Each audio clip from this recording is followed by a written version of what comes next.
Hey guys, first statement the obvious. It's really cold outside. I did a little bit of work for my mom-in-law just a little bit ago, and my fingertips are getting cold, my nose is cold, my ears are cold.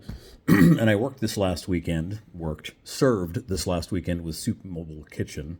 I've worked also with Bring the Light Ministries and a number of others that are serving, the least of these, the homeless in the Dallas community.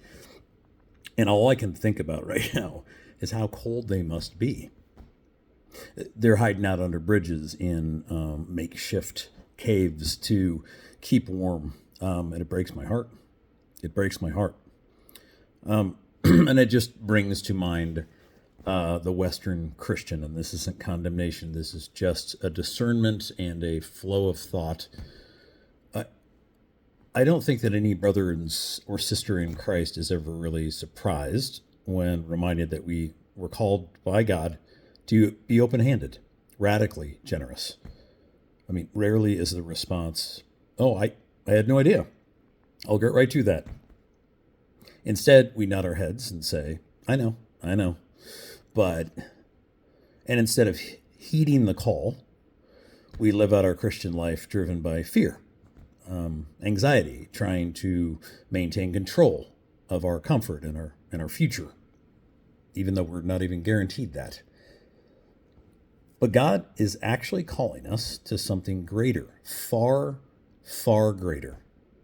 And he's using giving, I think, as a gauge of sorts to show just how much we believe him, just how much we are actually following his lead, demonstrated to us on the cross for our salvation, for our redemption, for our inheritance and adoption into his family.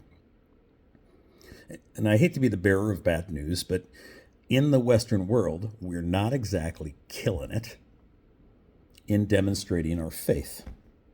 Yes, America is the greatest giver of all of history. That's a true fact. I'm not denying that.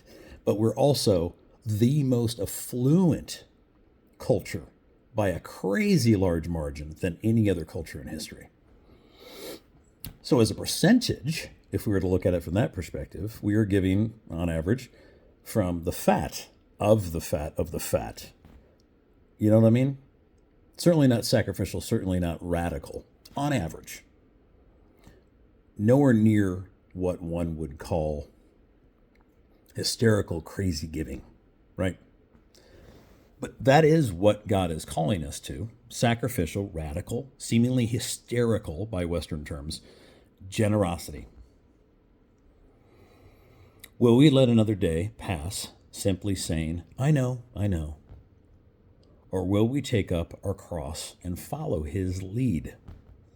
He is so patient with us, but he's waiting for us to act upon his promises, to love him by obeying his commandments. Today, this very day, how will you respond, Christian?